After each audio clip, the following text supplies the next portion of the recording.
It has been officially 2 weeks since the Wayfinder Early Access released, and it has had its fair share of faults and bugs since the launch, from long server queues, constant in-game crashes, and quests bugging out.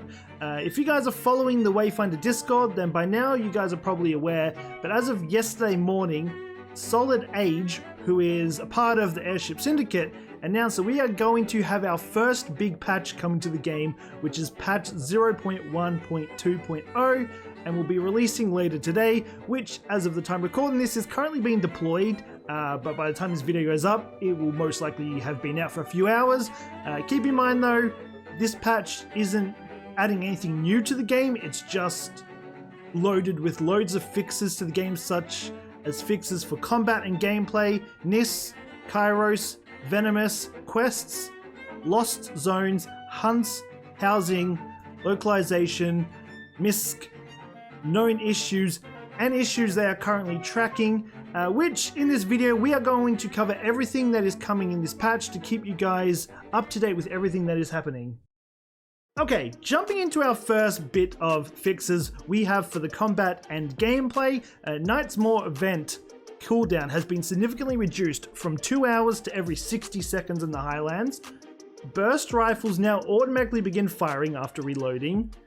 Fleas will no longer continue to spawn during the Sphere of Influence event in the Highlands.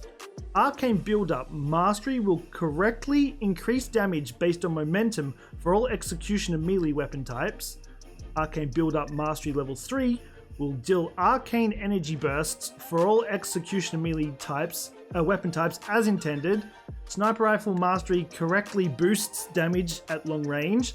Knockbacks now respect dodge invincibility frames, and echo rarity type text in the echo's menu now matches the correct rarity.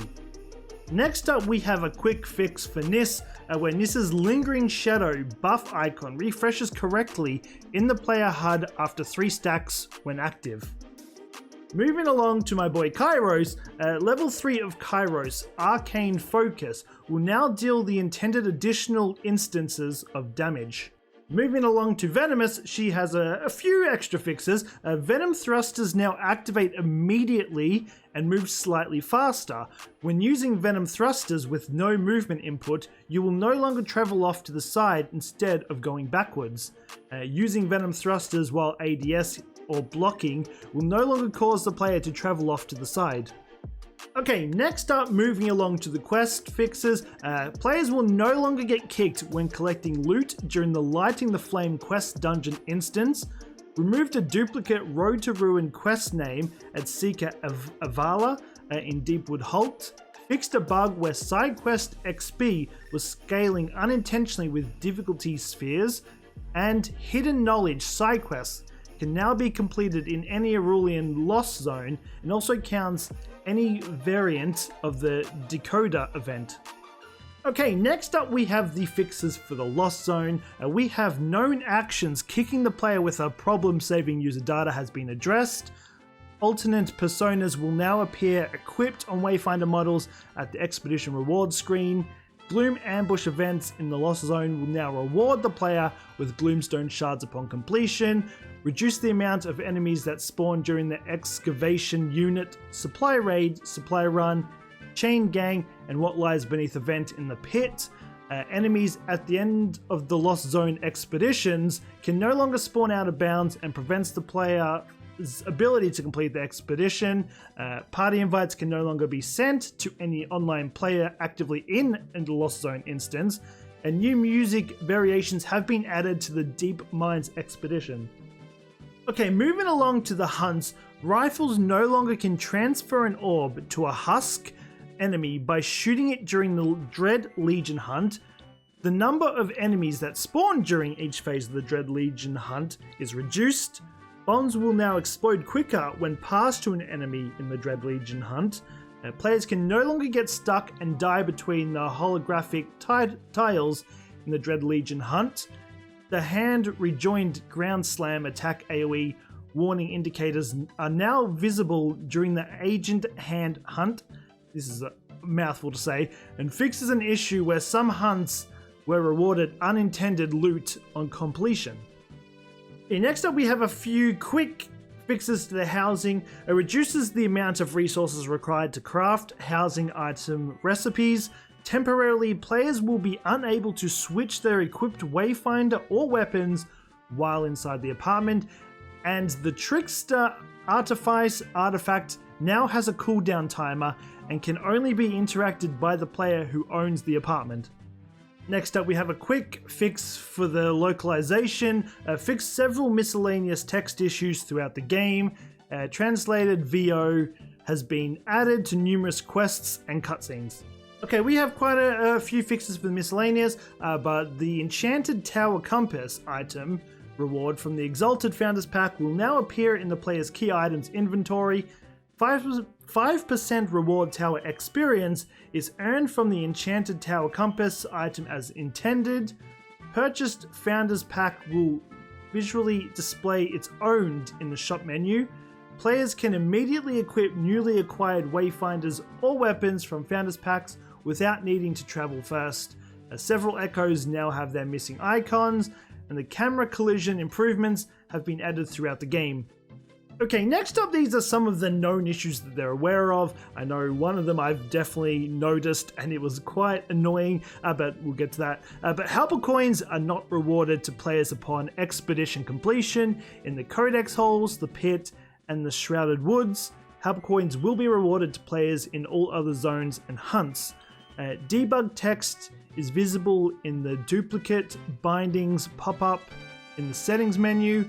Naming inconsistencies appear for some weapons throughout several menus. Survivalist, critical force, mastery does not increase critical chance based on the player's momentum generated. Same type echo cost reduction is not applied consistently. Tracked quests may not appear in the player HUD and can impede quest progression. And the one I've definitely come across is Heroic Kairos Arcane Focus ability VFX can remain on the enemy and continuously grow in size. I had that issue with one of the bosses to the point I couldn't see where anything was on the ground. It is quite annoying. I think I did actually notice it a bit before too, so I think this is definitely saying that it's not. This is stuff they're known of. Will probably be fixed in an upcoming patch. Okay, and to finish this off, we do have some issues that they are still currently tracking, but players are unable to sell accessories to Venge. Improved camera behavior, especially in small and confined spaces. Wayfinder abilities firing off in incorrect directions, which I've seen that with Kairos's Savage Rake. It does get really annoying, especially when you're trying to fight like groups and you stand straight ahead and for some reason it'll just attack behind him or next to him. It does get really frustrating. Hopefully they do fix that. But addressing feedback with single imbuement mutators, Tooth and Claw, Epitaph, showing as a rifle, and Talon of Pyre, I believe that's pronounced, Crashing Highlands.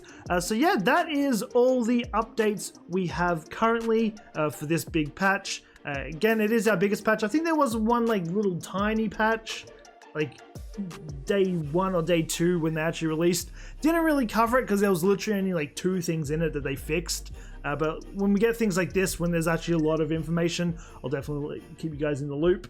Okay, and to finish off this video, there is a please note just added to the end of this.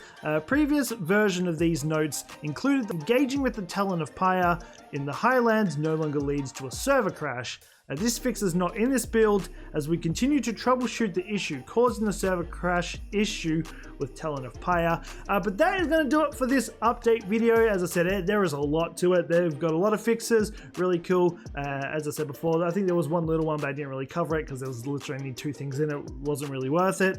It would have been like literally a 2-second video. But yeah, I do hope you enjoyed this video. I do hope it helps you get the gist of what's coming in this patch. If you're new to the channel, don't forget to subscribe. Hit that notification bell when the videos go live. It really does help out the channel. And yeah, stay up to date with all the latest patches. When they drop, I will release them here. I was a little late with this one. Unfortunately, my Discord was being weird. I wasn't even notified until today. But as soon as I got it, we're getting it up for you guys so you guys can be aware of what's coming. But yeah, that being said, I'll be back again next time. So until then, take care and peace out.